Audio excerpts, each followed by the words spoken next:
City হাউজিংয়ে ডাকাত ঢুকেছে, আপনারা সবাই রাস্তায় নেমে পড়েন।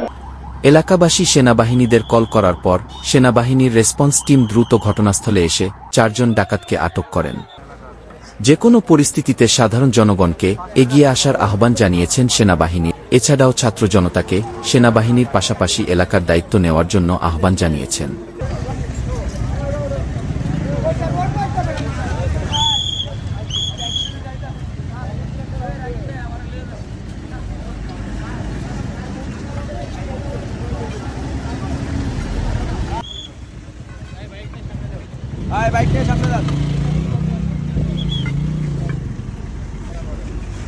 এখনো ঘটনা মূলত যারা যারা আমাদের যেখান থেকে ফোন দিয়েছিল যে ডাকাত ধরা হয়েছে এরকম কোনো কিছু, সেই সব জায়গায় আর্মিদের সাথে আমরা ইয়ারা গেছিলাম।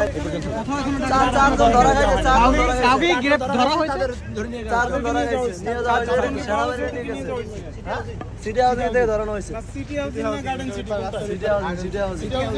4 জন ধরা হয়েছে। আচ্ছা, 4 জনকে পাওয়া গেছে। 4 জনকে নিয়ে গেছে, সেনাবাহিনী নিয়ে গেছে গাড়ি তুলে। সেনাবাহিনী ও করে মাইরা বল এইগুলো সেনাবাহিনী ওদেরকে চিনবেন না, বয়সে ছোট। ভাই আমরা তো মারার কাজে আসি না, এত বড় বড় রান্দাও থাকে না।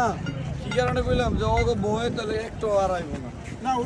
ওইদিকে 3-4 জন দৌড়াতে দিয়েছে, ওরা আন্দোলনের মতো ওরা। কিন্তু এখানে যখন আপনার জনগণের হাতে তুলে দিবেন, ও যদি এখানে মারাই যায় তখন কি করবেন? রাখার চান্স পাবে, সাররা এসে দরকার নাই না, ওদের ধরলে ওদের ভিতরে লোকদের। আমরা শুনতে পাচ্ছি কত 12টা বাজে, 12টার থেকে শুনি ডাকাত ঢুকছে, তখন আমরা দৌড়াই গেছি। দৌড়াই মেট্রো হাউজিংয়ের থেকে সবাই দৌড়াই গেছি সিটি হাউজিং। সিটি হাউজিং যাই আমরা যাই দেই, হ্যাঁ করে 3 জন ধরে ফেলাইছে, ধরে গাড়ি তুলে নিয়ে গেছে।